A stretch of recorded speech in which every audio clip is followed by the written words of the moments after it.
Orders. Chapter 6. The campaign begins. The rest of the day I felt a sense of purpose. I had until Friday to get my signatures, but I also had to decide which office I would run for. Would it be president?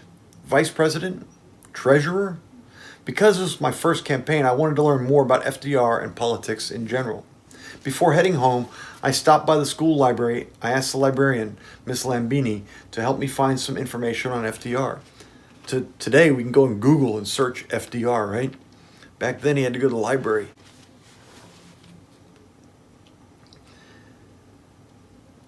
Writing a report, are you? She asked. No, ma'am. I've decided to run for student council. Miss Lambini looked down at me and smiled. I'll bet you'll be an excellent candidate, Thomas. And then she was off. A moment later, bam! A stack of books, magazines, newspapers landed on the table in front of me. I sat down and started reading. Turns out Roosevelt got started in politics as state senator in 1911.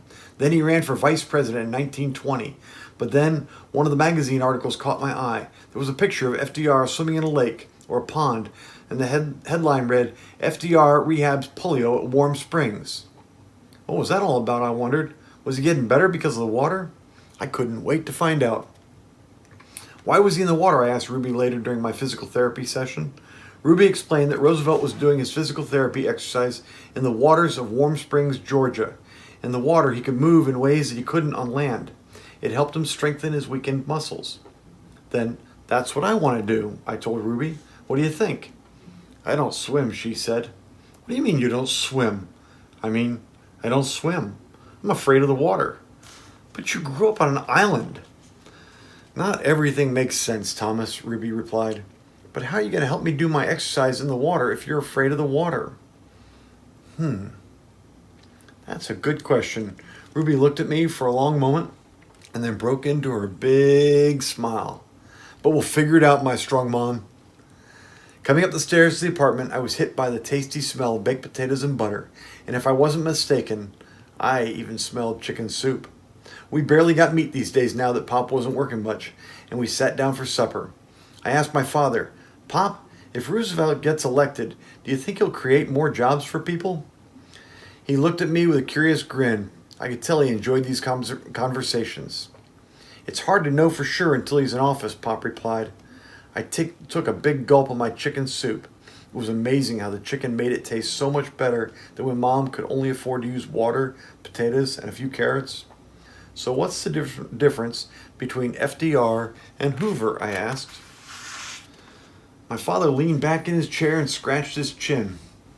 Well, one thing Hoover believes is that the government should help banks and businesses in order to improve the economy. So Hoover thinks he should help the businesses and the banks to make the economy better. What about FDR, I asked. And that's when Mom spoke up. She'd read a lot of books, magazines, and newspapers. FDR wants the government to create jobs and make prices and wages fair for everyone. That will help boost the economy and restore people's confidence in it. Because if they have confidence that things are getting better, they're more likely to spend their money. I asked. Exactly. Very good, son, said my father. How'd you learn what candidates want to do? I asked. Well, they give speeches, Pop replied. In FDR's nomination acceptance speech, he talked all about this. FDR has to give speeches just like I do. I'd like to read that, I said. What's with the sudden interest in the election, Thomas? Pop asked. I've decided to run for student government at school, I answered. Oh, that's wonderful, dear, my mother exclaimed. How about some more soup? I nodded as she picked up my empty bowl. Oh, and guess what I found out? FDR uses water and swimming as part of his physical therapy, and Ruby said we might be able to do that too, I said excitedly. Sounds like you've had a productive day, Pop said. What office are you going to run for, Mom asked.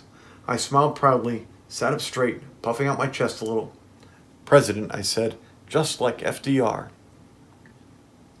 So, this book has a lot of similarities to today. We have a president today who believes that helping out the big businesses is the way to make the economy stronger.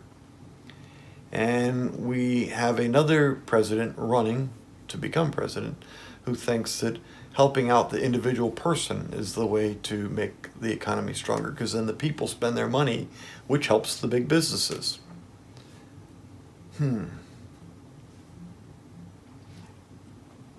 At lunchtime the next day, I started getting more signatures. Most people were happy to sign my paper.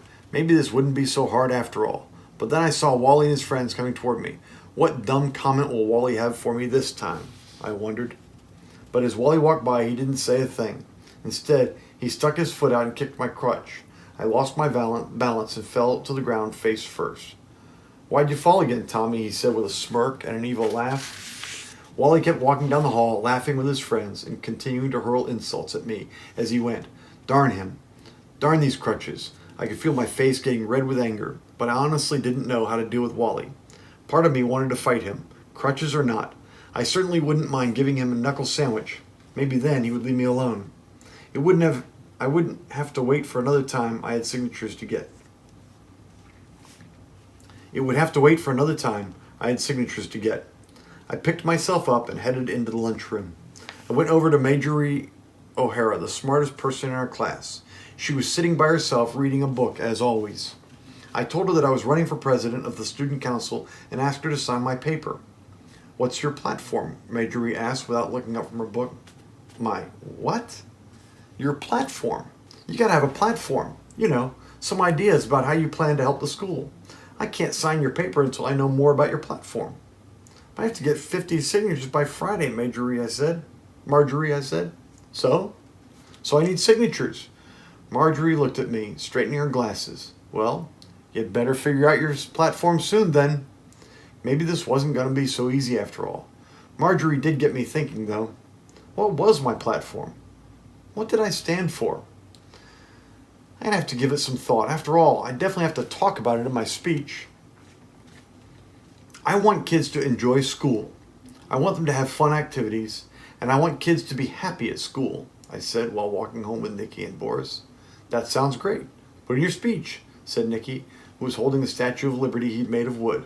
It was starting to take shape, except now it looked like a man with no arms.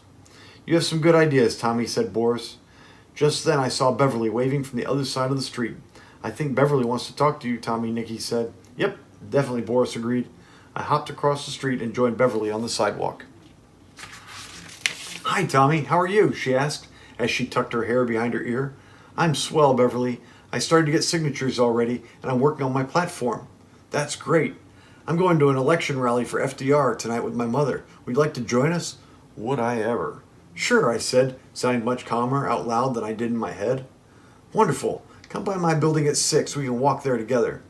I crossed the street and rejoined Nikki and Boris, but all I could think about was Beverly. The rally. I met Beverly and her mother outside their apartment building, which was a few streets over from mine. When we got to the rally in the park near the school, I couldn't believe all the people there. It seemed like everyone wanted to hear about this election. The man in charge of the rally was on stage and speaking into a megaphone. He talked about FDR creating jobs to help farmers and other workers. One woman who was crying asked him if he believed things would get better. He paused and then said, Ma'am, there is as much reason to believe that good things will happen as there are bad. So I chose to believe that good things will happen. And I think FDR feels the same way. People cheered when he announced that FDR would soon be speaking right here in New York City. But I had a problem. My legs had been hurting since we arrived at the rally. I did my best to ignore it, but after the rally, as Beverly and I were walking home, they were throbbing. Hey, Tommy, you'll let me help with your speech, right? Beverly asked. Sure, I said, distracted by the pain in my legs. Do you want to come over and work on it right now? She asked. I'd sure love to get started. I'd really like that too, I thought, except now my legs were killing me and I couldn't concentrate on my speech. But I didn't want Beverly to know I was in pain. How about another time, I said. I'm pretty tired. It's funny how people can tell when you're not giving them the whole truth. I'm sure she knew that something was fishy. Sure, another time then, she said. But would you like to sit on our stoop and talk for a little while? I can bring down some lemonade. Why did my legs have to hurt right now? Not tonight, Beverly, but thank you. Maybe another time. I'm really beat, I said again. Okay, Beverly said. I could tell she was trying to hide her disappointment. I'm going to head home now. Good night, Beverly. Good night. As I started to leave, Beverly called out, "Wait, Tommy, is something wrong?" I turned back. "No, I'm just really tired," I fibbed. Why couldn't I think of something better to say? Every time I read something like this and I see the fib and the fib doesn't make it any better, I always wonder why they can't just tell the truth. How is "I'm just really tired" better than "my legs have been hurting me so bad I have to get home and get these braces off"? I headed toward my street, relieved that I didn't have to let her see me in pain. But I looked back at her after a few steps and saw that she was staring at the ground. I hope she wasn't upset. I really liked her and wanted her to like me too. So because he lied though, and she knows he's lying, she's wondering if he just doesn't like her or something, right? Maybe that's what it is. She doesn't know at all what the story is. So she's making it up for herself. And when we make up our own stories, we tend to make the worst possible thing. That wasn't very nice what he did to her. When I got home, I sat on my bed and removed my braces. Then I rubbed my legs.